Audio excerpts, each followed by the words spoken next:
Mirasee.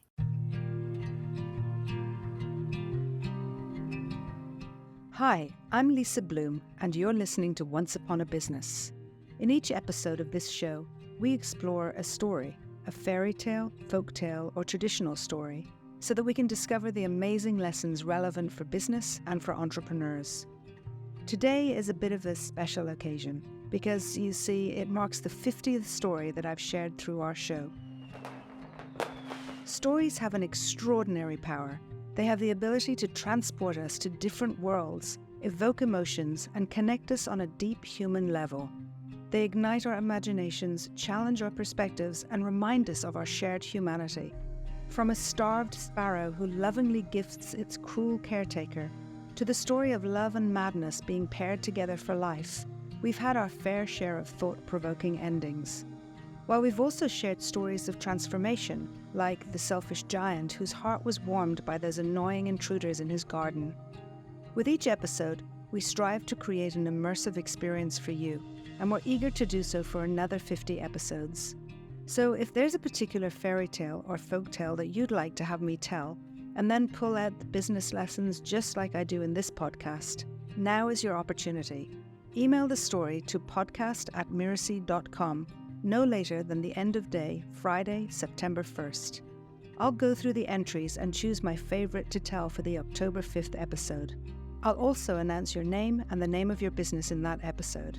Again, that deadline is Friday, September 1st. Send your entries to podcasts@mirasee.com. That's podcasts, plural, at Mirasee, mirasee.com. Make sure to put Once Upon a Business 50th episode in the subject line. Thank you again for your time and lending us your ears. Here's to the next 50 episodes and beyond. And please enjoy this episode's story, Why Bats Hang Upside Down.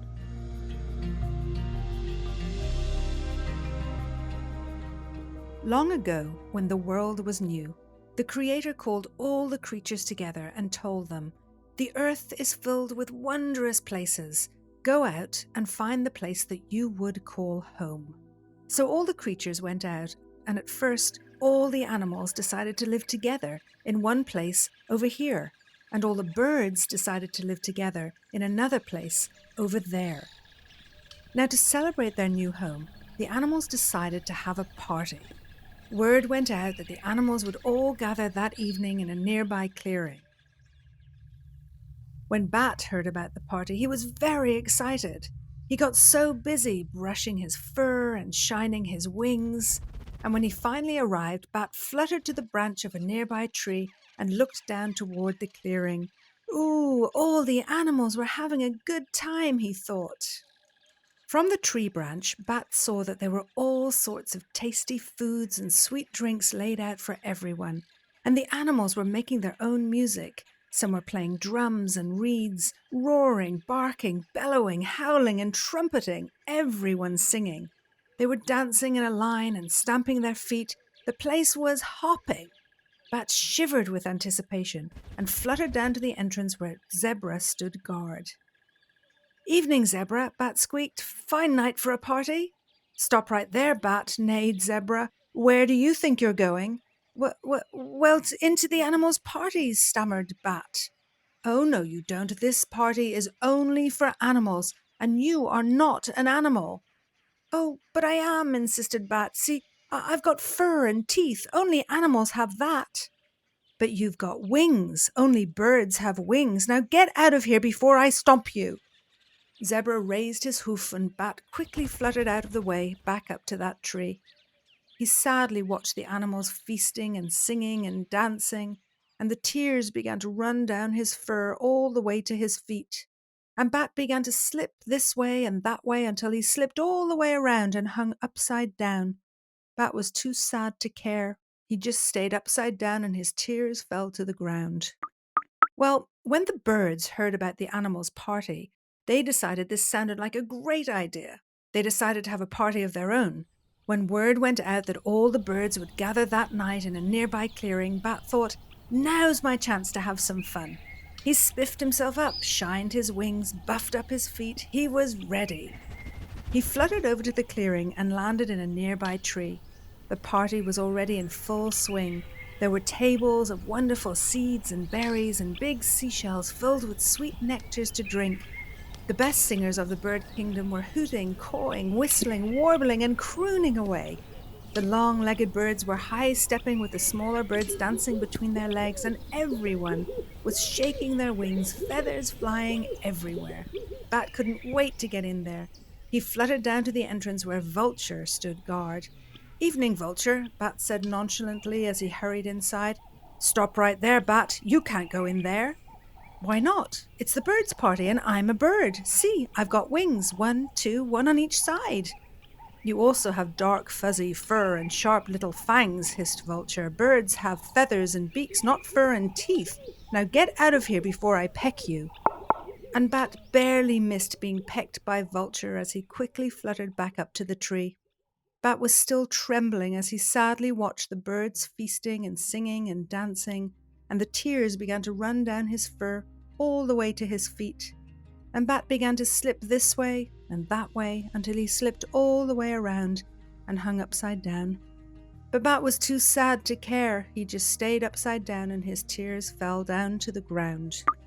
And ever since that day, bats have always stayed to themselves, and they only go out late at night when most of the other creatures are asleep. And they still hang upside down, so their tears will fall to the ground to this very day.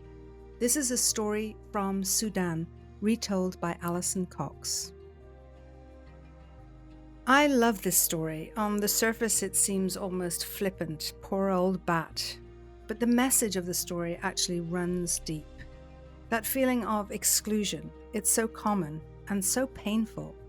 As someone who grew up in Ireland in a minority community and have travelled and finally settled on the other side of the world from where I grew up, feeling like an outsider is very familiar to me. And it goes beyond this. Bat identifies with being part of the animal and bird kingdoms, and yet he's accepted in neither place. He sees the party and the celebration of others, but he's not allowed in. It's interesting that in both cases, there's almost a thrill in the exclusion. The zebra asks Bat, "Where do you think you're going?" The vulture threatens to peck him if he doesn't go away. There's quite a viciousness in the act of exclusion, and this too is not unfamiliar. If you've ever been a teenager excluded from the in group, you'll remember this. I've had professional situations where I felt quite abruptly excluded. At first, I always wonder, okay, is this me? Is it my sensitivity or personal stuff that's happening here? Or am I actually being pushed out? And to be honest, both have showed up for me over the years. At times, I've not been included in conversation because my opinion was not wanted. As a woman in often exclusively male work environments, you don't need to experience much to know that your view is less valued. It's not unusual to hear women say that they've had to work twice as hard to get to the same professional level as their male peers. And that's before we even dive into the world of diversity, where there's incredible exclusion in the often vicious reality of the workplace. So while it's quite amusing in this story, it's far from fun in real life. We need to take exclusion seriously in our own businesses. It's worth considering the comfort of others in the environments we create. The best boss I ever had gave me the feeling that I knew everything I needed to know and more about what was going on in our department. He trusted me with sensitive information and would tell me to go and talk directly to the senior team so I could get experience, but also so I would know that I was part of the decisions they were making. I felt included, and it impacted my career ever since. I never want to make someone feel that they're not wanted, that they're not part of the whole.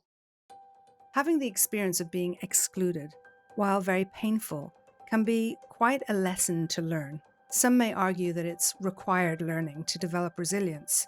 I don't really subscribe to that viewpoint, that we need to grow thicker skin in order to survive. My thin skin serves me well, with empathy, intuition, and sensitivity. And it's partly why I admire bats. For sure, the story depicts a slightly pathetic and very sad being hanging upside down in tears. But the truth is that they have the ability to navigate in total darkness. The bat is a very sensitive creature that sits very still, but also flies as fast as the wind. Bats feature in many myths, legends, and folklore from diverse cultures around the world, and are often associated with darkness, death, and the supernatural. There's no doubt that they are strange creatures, half animal and half bird, like something from a nightmare world. From this duality and strangeness evolved a reputation of duplicity and threat. They appear as neither one thing nor the other. And it's not just their physical form that makes bats unusual and curious. The way they live their lives and their behavior places them, again, somewhere in between. They often live and breed in dark and unusual places like caves and tunnels and lofts, leaving these places at twilight, the time between light and darkness, in search of food. So as half bird, half mammal, showing up at the edge of day and night, they're seen as not quite part of the natural order, almost supernatural. Some cultures do represent bats as lucky and with healing properties. It could be because they manage to navigate this in-between space, moving through the veil of all worlds. Living in this in-between place is seen as powerful and therefore threatening, which would be why bats get such a hard time for it. When we think of the bat hanging upside down, it also speaks to perspective. Sometimes when we consider our greatest challenges, viewed from a different perspective, we can more easily find a solution. This story helps us remember that every problem is a lesson and every setback is an opportunity. Sometimes the biggest challenges and the most painful heartaches are our best learning experiences. Power doesn't have to be menacing or threatening. It could simply mean access to all places. Maybe the bat says, keep moving forward, explore all worlds. You are learning to fly.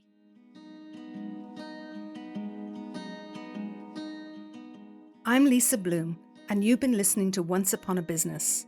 You can find out more about me at story-coach.com. That's story-coach.com.